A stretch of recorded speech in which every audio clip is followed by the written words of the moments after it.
వీక్షకులందరికీ నమస్కారం. కుంభరాశి వారికి అక్టోబర్ నెలలో ఏ విధమైనటువంటి ఫలితాలు కలగబోతున్నాయో ఈ వీడియో ద్వారా తెలుసుకునేటువంటి ప్రయత్నం చేద్దాం. ముఖ్యంగా ఈ మారేటువంటి గ్రహాలు గురుడి యొక్క వక్రగతి కుంభరాశికి అదంత మంచి కాదు, అంత చెడు కాదు. ఇప్పుడు గురుబలం లేదు, అప్పుడు గురుబలం ఉండదు. ఇక 13వ తారీఖు శుక్రుడి యొక్క మార్పు కుంభరాశి వారికి శుక్రుడు కూడా అంత అనుకూలరు కాదు, అంత ప్రతికూలరు కాదు ఇప్పుడున్నటువంటి పరిస్థితుల్లో. 18వ తారీఖు రవి యొక్క మార్పు మాత్రం మంచి చేస్తుంది, ఎందుకంటే అష్టమ రవి యొక్క దోషాన్ని తీసివేస్తుంది. కాబట్టి భాగ్య రవి ఉన్నారు, అది అంత అనుకూలమైన స్థానం కాదు, కానీ అష్టమ రవితో పోల్చుకుంటే కొంత మెరుగు.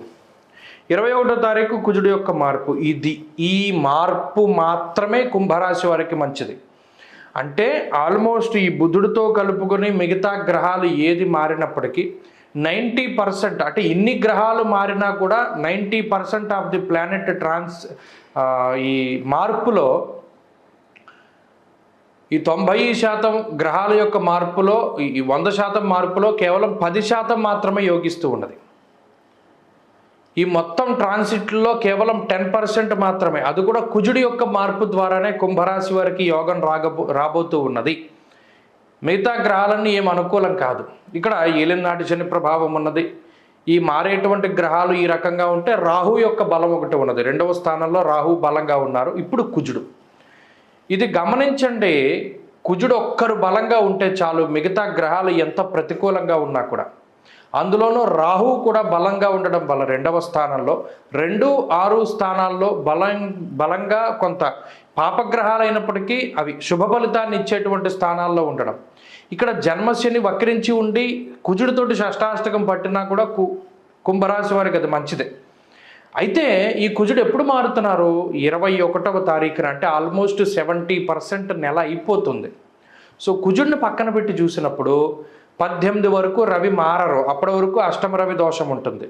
సో ఆల్మోస్ట్ 70% ఈ నెలంతా కూడా గ్రహాలన్నీ కూడా ప్రతికూలతతోటే ఉన్నాయి, ఒక్క రాహు తప్పితే. ఇది ప్రత్యేకించి గుర్తుపెట్టుకోవాలి. మరి అలా ఉంటే ఏంటండి అంటే, గ్రహాలు ప్రతికూలతలు ఉన్నప్పుడు ఓ సామెత చెప్పారు, సరదాగా చెప్పుకోవడానికి వస్తే, అరటిపండు తిన్నా పన్ను ఎరుగుతుంది అన్నాడు. అదేంటంటే నేను తినది అరటిపండే కదా అంటే, నీ గ్రహస్థితి అలా ఉంది. ఇక్కడ ఏలినాటి శని, గురుబలం లేక అష్టమ రవి ఉండి, తర్వాత మిగతా గ్రహాలన్నీ కూడా ప్రతికూలమైన స్థానాల్లో ఉన్నప్పుడు ఇక ఏం బలం ఉంటుంది? జాతకంలో మాత్రం యోగ దశలు నడుస్తూ ఉంటే ఈ గ్రహస్థితిని దాటగలుగుతారు. తప్పితే కుంభరాశి వారిదంతా కష్టసాధ్యమైన జీవనంలాగానే ఉంటుంది. ఇలా ఒక 70% ఈ నెలంతా కూడా కొంత కష్టమో నష్టమో దాటగలిగితే, ఎప్పుడైతే కుజుడు మిథునాన్ని వదిలి కర్కాటకంలోకి అడుగు పెడతాడో 21వ తారీఖు నుండి యోగదశ అందుకుంటుంది. దానితో పాటుగా రవి యొక్క మార్పు కూడా జరుగుంటుంది కాబట్టి కొంత దోషం పోతుంది. సో కుంభరాశి వారికి 20వ తారీఖు దాటిన తర్వాత ఈ నెలలో బాగుంది. ఏదైనా ముఖ్యమైన పనులున్నా, ఏదైనా శుభ కార్యక్రమాలున్నా, ఏదైనా ల్యాండ్ రిజిస్ట్రేషన్స్ ఉన్నా, వాహనాలు కొనాలన్నా, ఇల్లు కొనుగోలు చేయాలన్నా, ఏం చేయాలన్నా 20 తర్వాత ప్రయత్నం చేస్తే చాలా స్పీడ్గా పనులు ముందుకు సాగుతాయి. ఏదైనా బ్యాంక్ లోన్ రావాలన్నా, ఉద్యోగంలో మార్పు చేయాలన్నా, వ్యాపారాన్ని విస్తరించాలన్నా, ఏం చేయాలన్నా సరే 20వ తారీఖు దాటాక చేయాలి. ఈలోపు ఉండే పరిస్థితుల్లో కుటుంబం సపోర్ట్ ఉండదు, హెల్త్ సహకరించదు, అలాగే ఆర్థిక పరిస్థితులు కొంత అస్తవ్యస్తంగా ఉంటాయి, మానసికంగా కూడా చాలా చిరాగ్గా ఉంటుంది. ఇవన్నీ కూడా ఇబ్బందికరమైన పరిస్థితులు. కొన్ని చెప్పుకోగలం, కొన్ని చెప్పుకోలేం.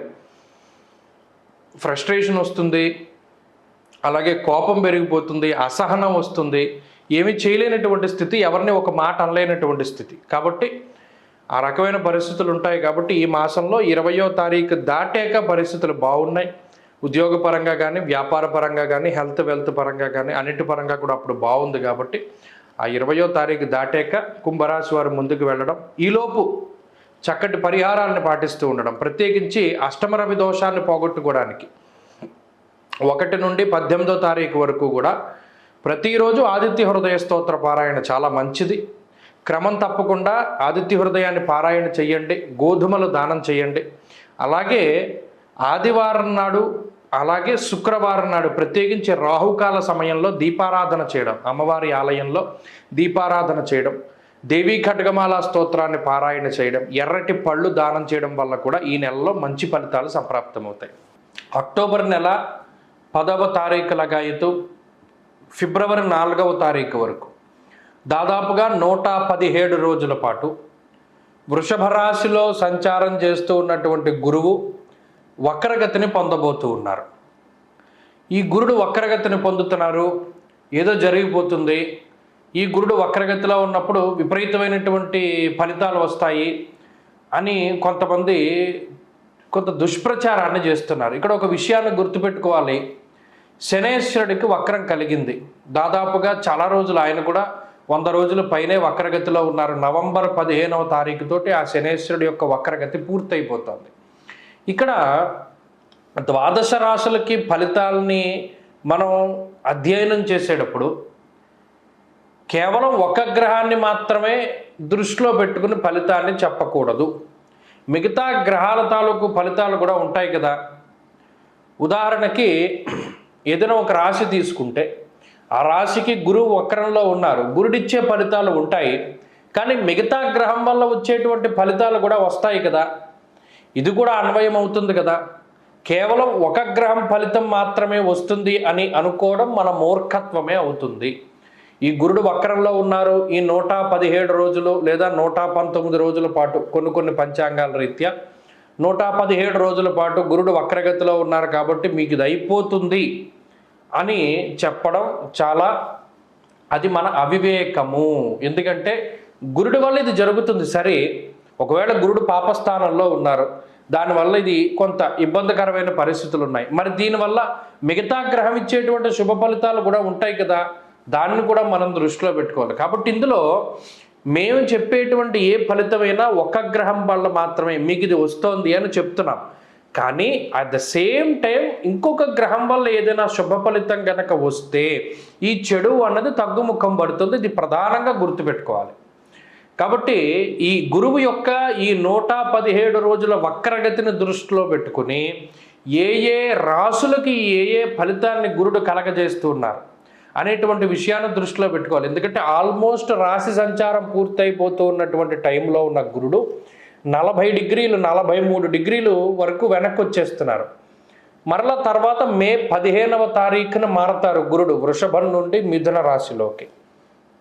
కాబట్టి ఈ రోజులు 117 రోజులు అటు మేషం నుండి మీనం వరకు ఏ రాశికి ఏ ఫలితాన్ని ఇస్తున్నారు గురుడు అనేటువంటి విషయాన్ని గనక పరిశీలన చేస్తే కుంభరాశి వారికి గురుని యొక్క వక్రగతి వల్ల అటు ఒరిగేదేమీ లేదు, ఇటు పోయేదేమీ లేదు అన్నట్టుగా ఉంటుంది. ఇప్పటికీ గురుబలం లేదు, గురుడు వక్రించినా ప్రయోజనం లేదు. గురుడు మారి కుంభరాశి వాళ్ళకి పంచమంలోకి వెళ్ళినప్పుడు 2025వ సంవత్సరం మే 15వ తారీఖు దగ్గర నుండి మాత్రమే ఏదైనా ఈ రాశి వారికి మంచి జరగాలి. ఎందువల్ల అంటే అప్పుడు గురుడు మారి పంచమంలోకి వెళతారు. ఇప్పుడు ఈ చతుర్థంలో ఉన్నటువంటి గురువు వక్రించినా వచ్చే శుభ ఫలితాలు ఏమీ లేవు, ఇంతకన్నా పాడైపోయేటువంటి పరిస్థితి ఏమీ లేదు. కాబట్టి ఈ కుంభరాశి వారు అటు భయపడని అవసరం లేదు, బాధపడేటువంటి అవసరం లేదు. కానీ ఒక విషయాన్ని దృష్టిలో పెట్టుకోవాలి, ఉద్యోగ మార్పుకి అవకాశం ఉంటుంది. కుటుంబ సభ్యుల యొక్క విధి విధానాలు, వారు మీరుతో ప్రతిస్పందించేటువంటి తీరు, మీరు వారితో మాట్లాడేటువంటి విధానాల్లో మార్పులు వస్తాయి. భూగృహాల తాలూకు అమ్మకాలు కొనుగోలు కొంత స్పీడప్ అవుతాయి. ఏదైనా అమ్మేయాలి అనుకుంటే తొందరగా అమ్మేయగలుగుతారు, కొనుక్కోవాలి అనుకున్నా కూడా ఏదైనా అప్పు చేసి అంత తొందరగానూ కొనుగోలు చేయగలుగుతారు. ఆ విషయాల్లో ఈ గ్రహస్థితి కొంత ఉపయుక్తంగా ఉంటుంది.